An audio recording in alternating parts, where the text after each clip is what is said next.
사랑하는 여러분, 오늘 이날은 주가 정한 날, 주께 예배하는 이날, 온전히 하나님 앞에 예배드리는 여러분들이 있어 성소는 역시 소망이 있다고 봅니다. 다음 주도 11시 예배 드립니다. 강제로 못 드리게 문 닫아 정치적으로 어쩔 수 없는 상황이 아니면 우리 스스로가 예배하지 않는 것을 포기하는 일은 없습니다.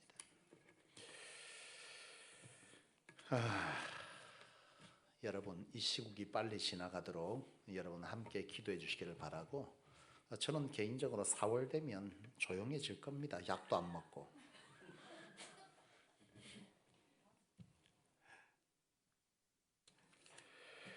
오늘 함께 나눌 은혜 말씀 함께 나누고요.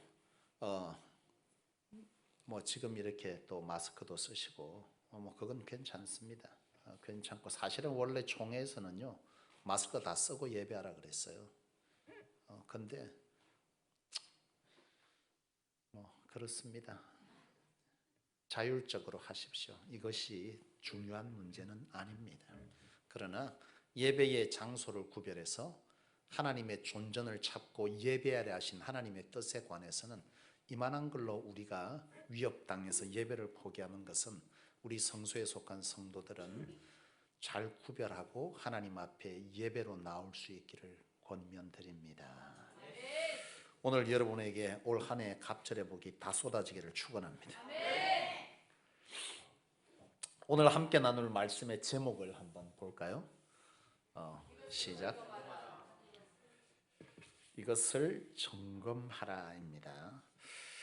여러분, 우리는 살아가면서 종종 삶이 순탄할 때가 있고 순탄하지 않을 때가 있잖아요. 삶이 순탄하지 않고 어려움이 있을 때, 또 우리의 삶이 순탄할 때가 있는데, 우리의 삶이 순탄하고 또 우리의 삶에 되어진 일이 잘 되어지면 우리는 하나님의 선하심, 또 하나님께 감사함에 관해서 인색하지 않아요. 그죠? 내 삶이 순탄하고 잘 되면 내 입술에 감사가 있고 또 하나님의 선하심을 우리 스스로가 노래합니다. 그런데 말이죠, 반대로 우리의 삶이 순탄치가 않아, 우리의 삶에 어려움이 있고 내 삶에 고난의 시간들이 찾아오면 우리는 하나님의 선하심에 관해서 의구심을 가지게 되고 감사가 아닌 원망과 불평의 소리가 터져나옵니다. 자, 여러분, 그런 우리의 인생 앞에 오늘 본문은 주어졌습니다.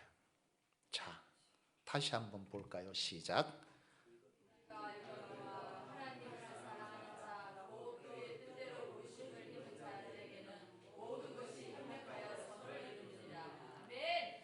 하나님께 부름받으셨습니까? 모든 것이 합력하여 선을 이룬다는 사실을 믿으십니까? 자, 다시 원점으로 돌아갑니다. 우리의 삶의 순탄함, 순탄치 못함, 우리가 하나님의 사람으로 부름받은 자라면 모든 것에 합력하여 선을 이루시는 하나님의 섭리와 계획이 있는 줄로 오늘 이 말씀을 통해서 확신하시기를 축원합니다. 그렇습니다, 여러분. 우리의 삶의 순탄함도 순탄치 아니함도 그 속에는 합력하여 선을 이룬다. 저는 이 말을 선하신 결국으로 표현했습니다. 결국은 선하다 라고 하는 이 사실을 여러분 믿고 순탄할 때든 순탄하지 아니할 때든 신앙 안의 길을 한결같이 가내는 귀한 성도, 믿음의 성도 되시기를 축복합니다. 중요한 것은 뭐냐?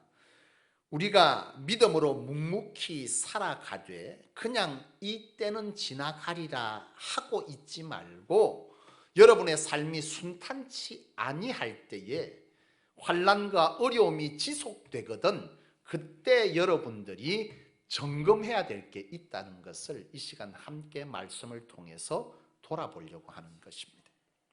내 삶의 순탄치가 기도하는데 내 나름대로 신앙 잘하고 있는 것 같은데 이상하게 내 삶에 이 고난의 시간들이 지속된다 이거예요.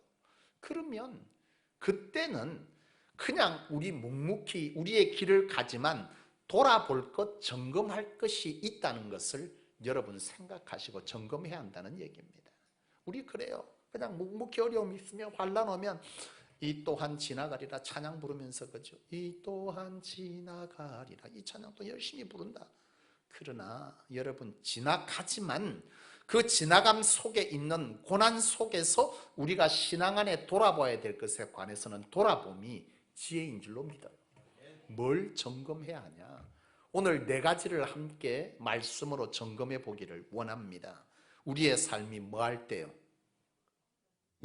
순탄치 아니한 인생을 살고 있을 그때에 내가 이것을 점검해 보아야 함을 기억하시고 점검하는 여러분 되시기를 원해요. 첫 번째 점검해야 될 것은 뭐냐? 그것은 그 속에 하나님께서 주시는 메시지가 있지 아니하냐라고 하는 것을 점검해 보십시오. 저는요 1991년도에 신학교를 처음 입학했습니다. 1985년도 1988년도 1985년도 졸업했네. 내가 1985년도 졸업이군. 88년도 졸업인가요? 헷갈리네. 정권사님이 날 보고 88년도 동기도 아닌데 내보다 더 잘하네. 아닌데. 네, 맞나요? 하여튼 제가 처음에 학교를 졸업하고 울산 현대자동차에 공채시험을 쳐서 당당히 합격해서 들어갔습니다. 거기에 처음 들어가서 있다가 몇 년을 직장 생활하고 사회 생활하고 있다가 제가 신학교를 갔을 때는 1991년도였습니다. 1991년도에 처음 이제 신학교를 가게 됐는데요. 그 신학교를 갈 당시에 한참 교회에서 은혜 받을 때입니다. 제가 찬양팀 원래 이제 성당에서 신앙하다가 어느 날 제가 교회로 개종을 했어요. 기독교로. 개종하게 된 동기는 사실 우리 모친하고 제 위에 이제 가족들은 교회를 다녔고 저는 성당을 다녔는데요. 성당을 다니던 중에 이제 가족들이 계속 교회를 가니까 교회를 따라 한 번씩 갔는데 성경을 보게 됐어요. 성경을 보다가 어느 날 제가 제가 여러 가지 하고 살았는데요. 운동선수였고 노래도 한때는 지금보다는 목소리가 훨씬 좋았습니다. 20대 때. 그래서 동네 수안교회 12월 24일 날 게스트로 노래해달라고 출연을 하게 됐어요. 제가 그때 성당 다닐 때인데요. 그래서 12월 24일 날 홀리나 이 노래 불렀다 가서 그 노래 1일 찻집에 가가 기타 치면서 별거 다 했습니다. 그렇게 해서 교회를 갔는데요. 그때 청년부에 제가 이제 같이 가게 됐어요. 그게 끝나고 그래서 뭐 이런저런 것들을 하는데 굉장히 지금까지 천주교에서 느끼지 못했던 강력한 어떤 이끌림이 굉장히 있었습니다. 그러면서 사실 성경을 천주교 다니면서는 성경을 사실 거의 읽지는 않고 거기는 교리집을 따로 이제 공부를 시키는데요. 제가 조금 전에 얘기 드렸던 어떤 그 계기들을 통해서 교회에 발을 들이우면서 성경을 보기 시작했어요. 그러니까 자기 전마다 1시간씩 계속 성경을 보는데요. 성경이 꿀송이보다 달다는 말 나는 그때 처음 알았어요. 그러니까 지금 여러분 1시간 성경 읽으면 이처럼 수면 효과가 큰 건 없잖아요. 근데 그때는 잠이 안 와. 1시간을 읽는데요. 이 성경 하나하나가 그냥 막 글자가 이렇게 쑥 나오듯이 막 확 들어오는데 너무 성경이 재밌는 거예요. 그래서 1시간, 잠자기 1시간씩 성경을 매일 읽다가요. 그러다가 제가 반송에 있는 대송교회를 갔어요. 그게 내 인생을 바꾸는 여러 계기가 됐는데 그때 대송교회를 제가 처음 갔는데 그때 그 교회가 건축을 한다고 막 성전을 뼈대만 지어놓고 지하에서 막 예배를 하더라고. 콘크리트를 지어놓고 막 이게 막 그러니까 벽면도 없어. 콘크리트 채로 그냥 그 상황에서 지하에서 예배를 드리는데 그 예배가 얼마나 뜨겁고 놀라운지요. 거기에 제가 막 이끌림을 받기 시작한 거예요. 그래서 이제 청년으로서 신앙생활을 하다가 노래 좀 한다고 절 보고 이제 또 찬양팀에서 찬양을 하게 되는데, 그때 저는 찬양을 안 하고 기타를 쳤습니다. 그때 이제 제가 메인 기타를 제가 잡고 기타를 치면서 찬양팀에서 오늘의 사모도 만났어요. 거기서.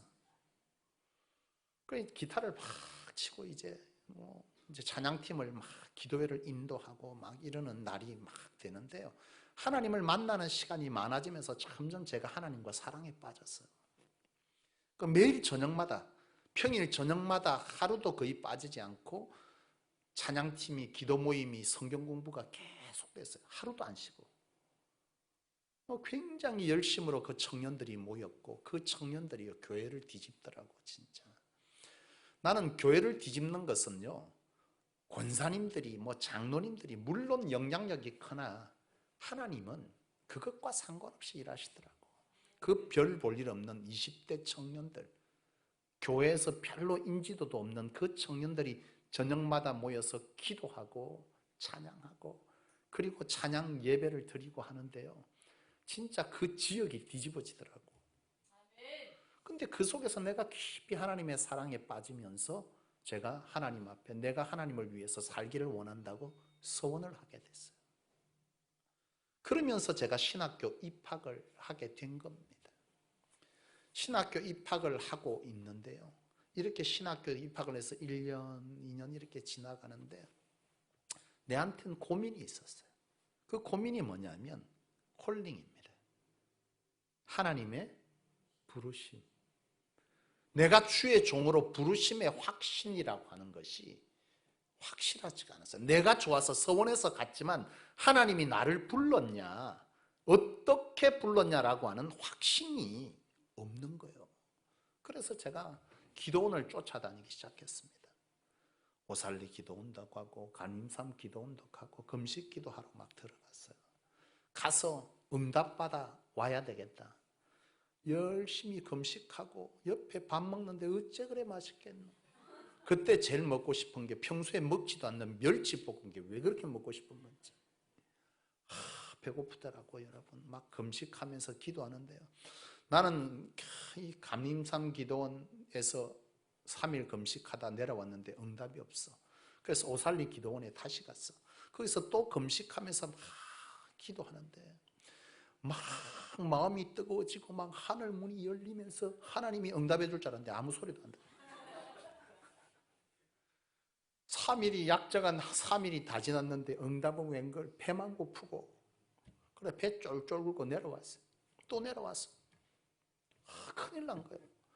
이 기도원에 가면 하나님께서 그래 내가 너를 지명하여 선택했다 이래 좀 하나님께서 말씀해 주시든지 마음에 글이 새기든지 아니면 메시지 중에 그게 들어올 줄 알았더니 3일 내도록 배만 쫄쫄 굶고 아무것도 없고 점점 답답해지는 거예요. 근데 내가 신학교를 다니면서 굉장히 오래전부터 앓고 있는 고통이 있었어요. 그건 내 육신의 질병인데 앞서 제가 간증한 바가 있지만 12지 교양 때문에 굉장히 제가 힘들었어요. 그러니까 이건 약을 먹어도 안 되고 약을 제일 고단위의 정말 비싼 약을 먹어야 겨우 이것이 잡히는 이런 일들이 꽤 오래 청소년 시기부터 계속 지속돼 왔어요. 그러니까 1년에 보통 6개월에서 많게는 거의 9개월의 약을 계속 달고 있어야만 이 통증을 잡을 수가 있는 거예요. 그러니까 그렇게 막 하면서 내가 신학교를 지나오는데 제가 신학교 2학년 12월 마지막 주에 항소교회를 교육전도사로 부임해 갔습니다. 그 즈음에 하나님 앞에 내가 그런 거예요. 약을 다 들고 약을 먹는데 너무 서글픈 거예요. 기도해도 잘 낫지도 않고 이거 어찌해야 되나. 근데 하나님 앞에 하나님 이제 내가 하나님 앞에 신학생도 아니고 전도사라는 이 직음으로 사역을 하러 나가야 되는데 내가 지금 이 확신도 없고 이 육신의 이 고통은 여전하고 내가 이렇게 하나님의 길을 갈 수 없으니 하나님 이걸 치유해 주셔서 증거를 보여달라고. 그리고선 제가 약을 사실은 버린 거예요. 약을 버리고 기도했습니다. 열심히 저녁마다 찬양팀에서 기도하고 철야기도 하고. 제가 말했잖아. 천주교에서 개종하니까 통성기도 기독교 얼마나 강력한지. 옆에 사람 소리 때문에 나는 기도를 할 수가 없다. 얼마나 통성기도 시끄럽게 하는지. 천주교에서는 맨날 은총이 가득하신 마리아 이거 하고 있다가 갑자기 막 주야 삼창하고 기도하는데 시끄러워서 막 내 소리는 하나도 안 들리고. 그래서 내가 저기다가 모서리에다가 머리를 이렇게 집어넣고서는 하면 내 소리가 돌아서 들어오니까 그렇게 통성기도를 하기 시작한 거예요. 아, 이걸 나사달라고 기도하는데요, 낫기는 뭘 나사, 계속 아프고. 그 약을 다 버리고 또 기도에 막 전념하는데요, 내가 얘기했잖아. 여러분, 나는 한 일주일 되면 이 낫을 줄 알았어. 안 나사? 계속 아파. 식은땀 줄줄 흘리고. 근데요, 그 와중에서도 내가 하나님 앞에 사생결단을 했잖아요. 내 이거 약 안 먹겠다고 결정했으니 그냥 통증을 그대로 안고 견딘 거예요. 견디면서 하나님 앞에 기도의 시간들이 계속 되어가는데 어느 순간 통증이 사라지기 시작하는 거예요. 그것이 끝이고 그 이후부터 지금까지도 12지 교양으로 내가 앓는 일이 없습니다. 그때 내가 확신하기 시작한 거예요. 하나님이 나를 쓰시려고 부르셨구나. 그게 내가 주의 종으로 부름받은 확신의 첫 시작이었습니다. 그 이후부터 이 의구심은 우리 인생은 참 완악합니다. 나도 그래서 나도. 내 삶이 순탄되어지고 사역들이 승승장구할 때는 하나님의 은혜 부르심 강력해서 막 이래. 근데 이게 잘 안 되고 뭔가 삐걱거리면 그 속에서 또 의구심이 나오는 거예요. 그런데 그때마다 하나님은요, 이런저런 일들을 통해서 내가 주의 종으로 부름받았다는 것을 계속 확신시켜 주더라고요. 여러분들의 삶 속에도 순탄치 않은 여러 일들이 있을 때 그 속에서 하나님께서 내게 무엇을 깨달으라 하시고 무엇을 말씀하려고 하시는지를 여러분 점검하시기를 원해요. 하나님이 나로 회개하게 하시진 않으신지, 나로 하여금 중단하게 하시는 일은 없는지, 나로 하여금 가라 하시는 것은 없는지, 나로 하여금 무엇을 하기를 원하시는지에 관해서 여러분들의 그 순탄치 않은 상황 속에서 하나님의 메시지가 없는지를 점검하는 여러분 되시길 바라요. 두 번째, 여러분, 나는 여러분들이 두 번째 점검하기를 원하는 것은 사명을 향한 내 삶 가운데 내가 하는 일에 말이죠, 내 가는 길이 사명 속에서 결정하며 살아가는지, 또 내가 사명 안에서 일하고 있는지. 내가 살아가다 보면 어떤 결정들을 해야 되는데 그 결정이 정말 신앙 안에서, 사명 안에서 결정한 일인지, 아니면 내가 살아가면서 내 생업에서 내가 하나님의 사명으로서의 충성의 자리에 서 있는지를 점검하시기를 원해요. 이게 뭔 말이냐면, 우리가 살아가다 보면 여러 결정들을 하게 돼 있습니다. 그렇죠? 많은 결정의 순간들을 맞고 있는데 그때마다 오늘 우리는 기도해야 할 줄로 믿습니다. 하나님께 물어야 합니다. 제가를 묻는 것이 맞아요. 근데 여러분, 제가를 물으면서 우리가 해나갈 때에 앞서 말씀드렸지만 가끔 성도들 가운데 하나님께서 그렇게 말씀하시디다 하면 난 제일 부럽다. 왜 내한테는 그래 안 해주시는 거? 주의 종도 주의 음성을 그렇게 쉽게 듣지는 않습니다. 굉장히 드물게 내 안에 강력한 어떤 것들을 주긴 하지만 다 기도하는데 갑자기 하나님께서 네 그리 해라 이렇게 안 합니다. 구약시대가 아닙니다. 때로는 성령께서 우리 안에 그렇게 하도록 우리의 마음을 뭐합니까? 확신시켜 주긴 하나 음성이 휙휙 들리질 않아. 근데 여러분 말이죠, 물론 말씀을 통해서 내 안에 뭘 하는 거예요? 깨달음을 주고, 말씀 안에서 내가 부여잡을 수 있는 힘을 주시고 하나님께서 그렇게 하도록 하는 여러 가지 상황들을 전개시켜 주므로 나에게 뭘 주는 거예요? 깨달음을 주고 확신을 주는 거예요. 그건 당연히 있지. 근데 여러분, 우리가 이처럼 삶 속에서 기도해 가면서 내가 일을 해야 될까요? 말아야 될까요? 할 때 오늘 여러분들이 딱 쉽게 검증할 수 있는 일이 있어요. 우리는 기도하면서 응답을 막 기다립니다. 막 기다리는데요, 이걸 내가 해야 합니까? 말아야 합니까? 이렇게 할 때에 기도하기 전에 여러분들에게 가장 손쉽게 이것에 대한 결단을 가질 수 있는 것이 뭐냐면, 내가 이 일을 왜 하려고 하는지, 내가 왜 이 결정을 내리려고 하는지, 이 결정은 내가 신앙 안에서 사명 안에서 서기에 더 적절한 결정인지, 이것이 정작 하나님 안에서 하나님을 위한 일에 더 적합한 일인지에 관해서 그 중심을 잡으면 그 결정은 훨씬 수월합니다. 이것을 해놓고 나서도 모르겠거든. 하나님 앞에 기도하세요. 이건 이미 우리 안에 주신 하나님의 말씀 안에서의 응답입니다. 이걸 해놓고 나서 그 다음 내가 뭐 하는 거예요? 하나님, 내가 정말 하나님이 보실 때 하나님 앞에 주를 더 헌신하게, 주의 일을 하기에 더 적절하기 위해서 내가 이런 선택을 하려고 하는데, 내가 이것이 과연 옳은지에 관해서 하나님 내게 확신시켜 주시고, 확신을 해서 하는데 그럼에도 두려울 때 하나님 내게 뭐 하는 거예요? 증거를 보여주십시오라고 기도하는 것이 옳습니다. 오늘 여러분, 어떤 결정을 할 때 내 결정이 하나님의 사명 안에서 하나님을 위한 것인지 아닌지를 먼저 점검하시기를 원합니다. 그리고 함께 여러분 점검해야 될 것이, 여러분의 삶 가운데 사명자로서의 내 삶의 자리에 충성하고 있는지, 내 하는 일에 말이죠.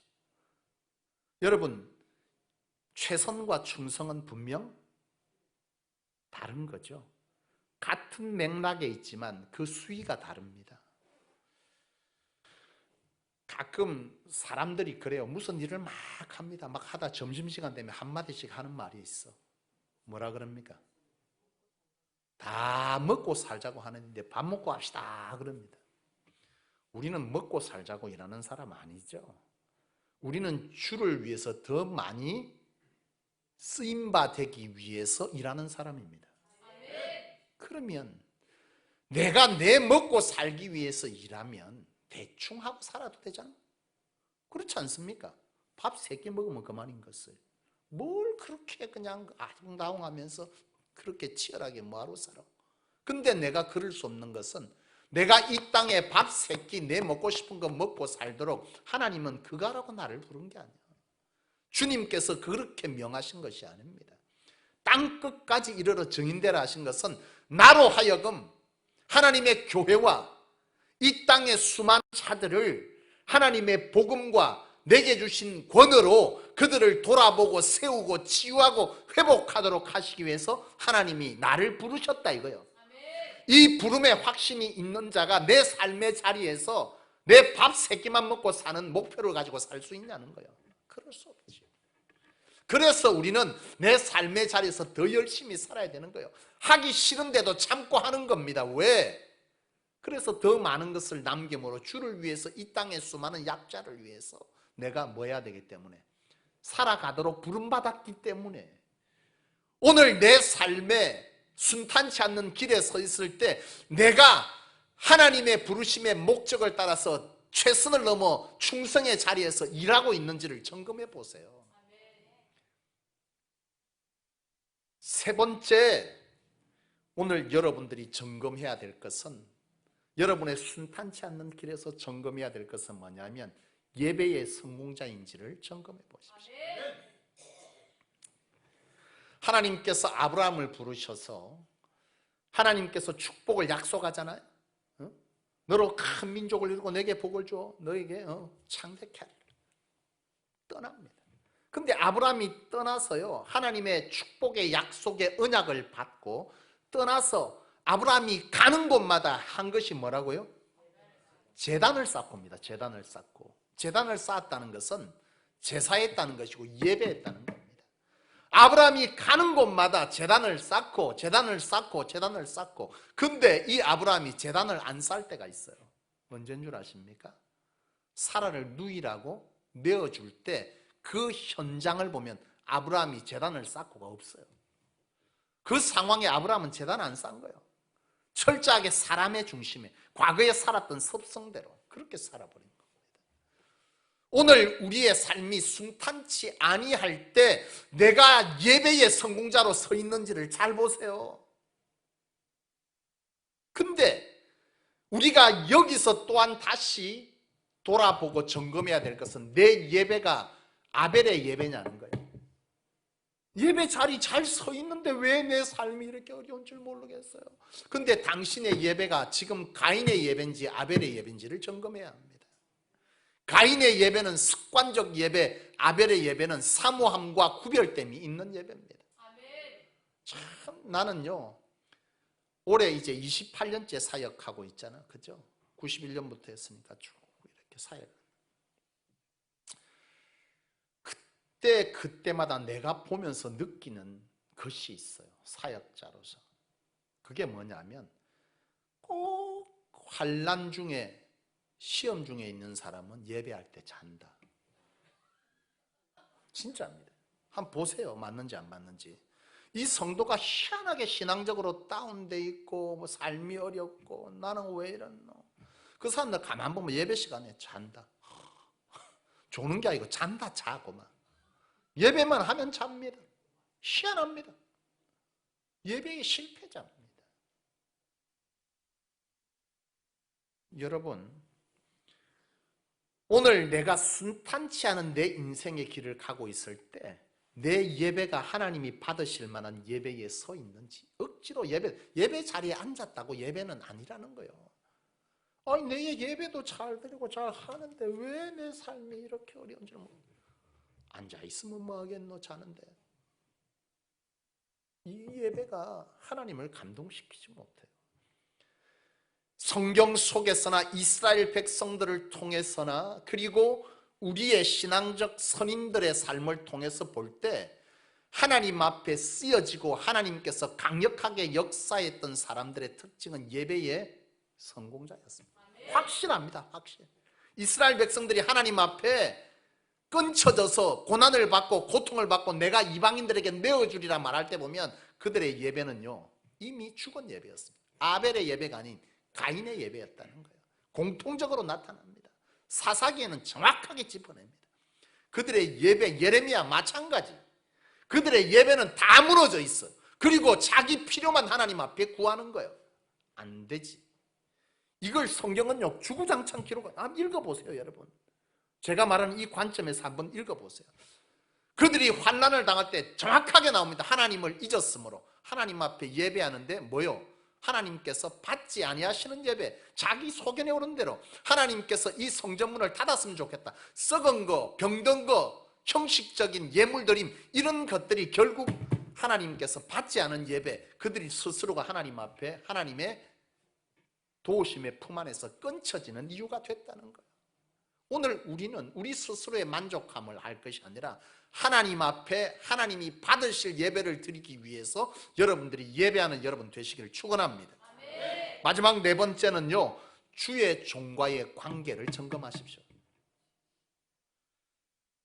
여러분의 여러 가지 순탄치 않는 삶 가운데 서 있을 때 주의 종과의 관계를 여러분 점검하시기를 바랍니다. 성경에 보면 여러분 여러 사건들이 참 있는데요, 주의 종과의 관계성 속에서 이게 왜 그러냐면 구원은 하나님과의 어떤 관계죠? 1대1의 관계죠. 주의 종하고 상관이 있습니까? 없습니까? 상관없습니다. 구원은 하나님과의 1대1의 관계입니다. 그러나 하나님의 사역은, 하나님의 일하심은 1대1이 아닙니다. 하나님의 교회를 통해서, 주의 종들을 통해서, 연합을 통해서 주의 일을 이루신다는 거예요.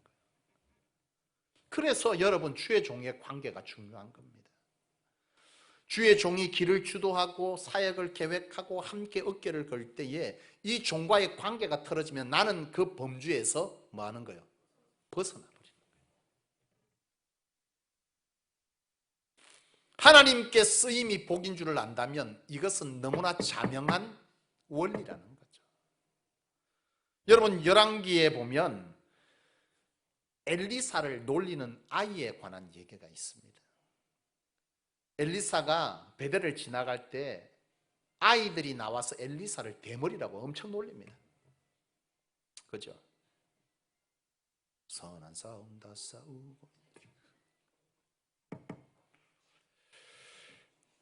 엘리사가 지나가는데 베델을 지나갈 때 애들이 나와서 엘리사를 막 놀립니다. 대머리야 올라가라, 대머리야 올라가라, 막 이렇게 놀리죠.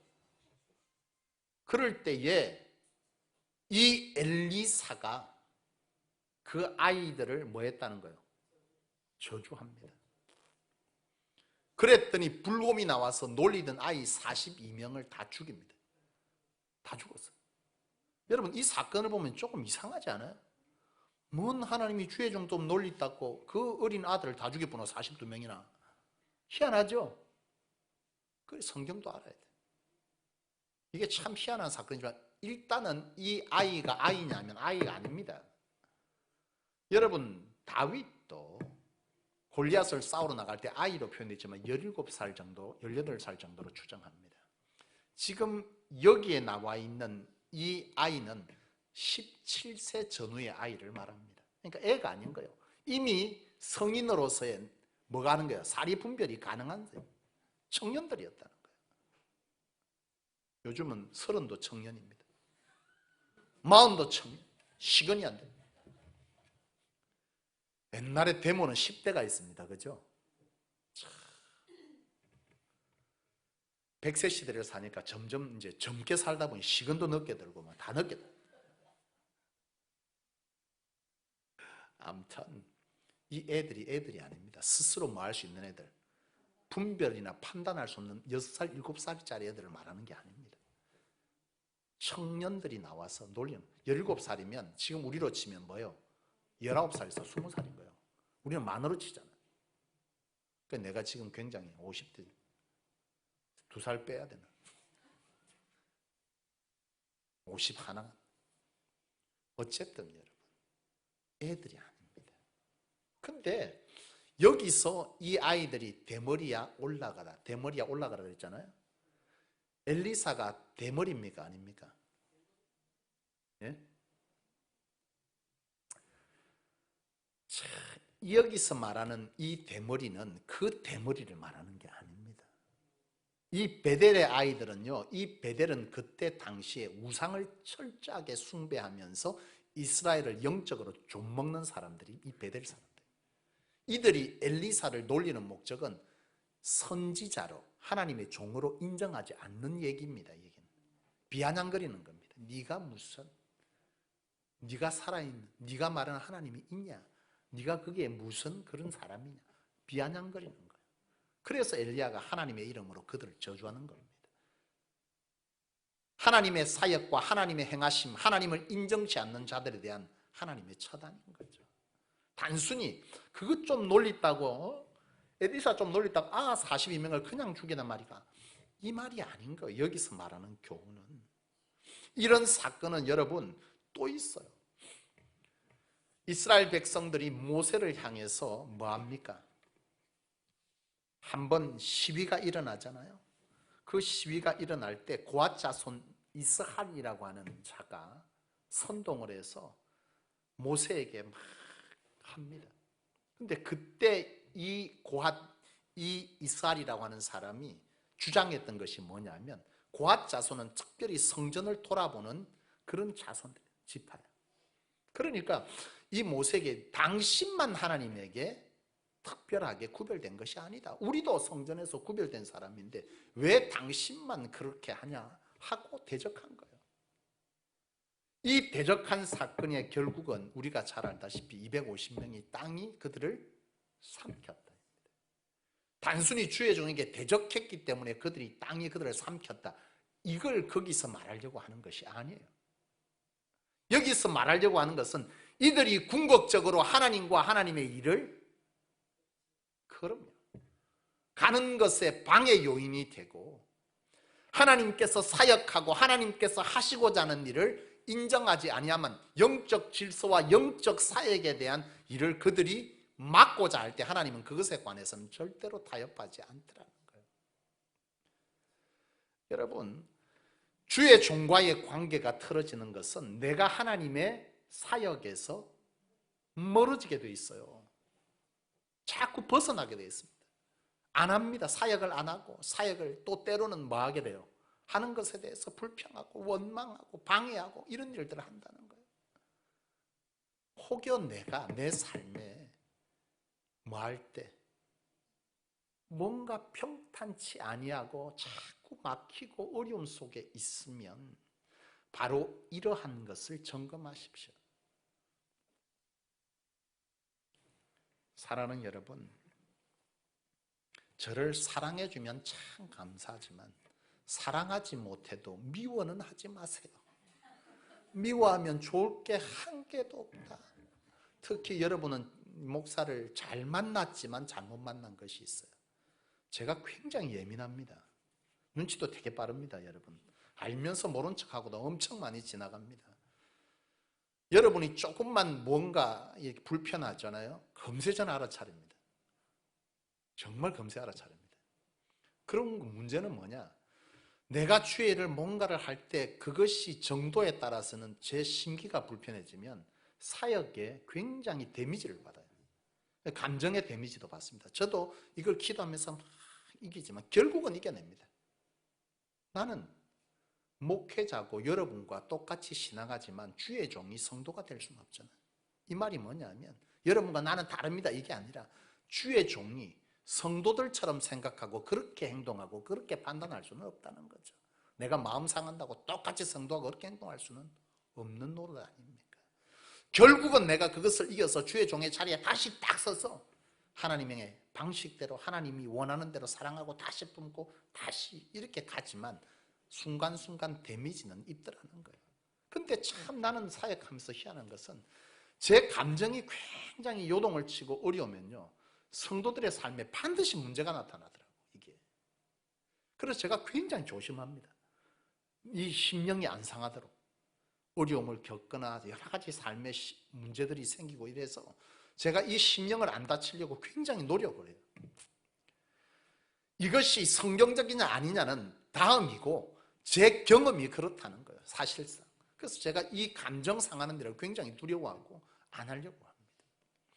나는 원하기는 적어도 여러분들이 사랑해 주면 너무 감사하고 난들 뭐 사랑스럽기만 하겠나 여러분이 볼 때 아멘 안 한 것만 해도 참 다행. 여기서 막 또 자다 아멘을 보면 내 상처받았다. 쳐도 모자란 사람, 못난 사람, 여러분들의 기대를 채우지 못하는 사람입니다. 그러나 여러분들을 해꾸지하는 일은 단 어떤 경우도 하지 않습니다. 하나님이 아십니다. 주의 일을 따라 때로는 판단하고 가지만 여러분들을 해꾸지하거나 여러분들을 어렵게 하기 위해서 계략을 하거나 여러분들을 괴롭히거나 그런 건 그 정도만 해도 굳이 미워할 것까지는 없잖아. 그래도 어쨌든 여러분들의 이름을 잡고 그래도 기도 한 자리 하는 저니까 혹여 부족한 일이 있어도 저와의 관계를 깨뜨리지 않기를 원합니다. 부탁드립니다. 함께 거룩한 비전의 길을 얻게 걸 수 있는 이 관계가 여러분 안에 아름답게 유지될 때 이 성소는 더욱 하나님의 뜻대로 힘있게 일어나 비전의 비상을 해나갈 수 있을 줄로 믿습니다. 사랑하는 여러분, 말씀을 마치겠습니다. 오늘 여러분들의 삶에 어려움이 있고 또 환난이 있고 순탄치 않는 삶이 되어지거든 오늘 이 네 가지를 점검하십시오. 뭘 점검하라고요? 첫 번째, 뭘 점검해요?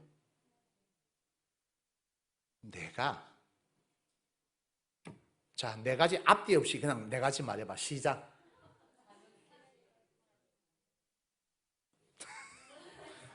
오늘 설교 다시 하겠습니다.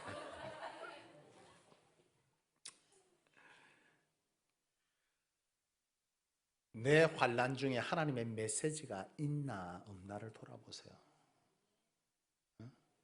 내 이 속에 뭘 하나님 원하시지? 또 두 번째 뭐요? 사명 안에서 내가 결정한 일인지, 결정하고 있는지, 내 삶의 자리가 사명 안에서 충성으로 열심을 다해 살아가고 있는지. 세 번째 예배의 성공자로 서 있는지. 네 번째 뭐요? 주의 종과의 관계를 깨뜨리고 서 있지 않는지.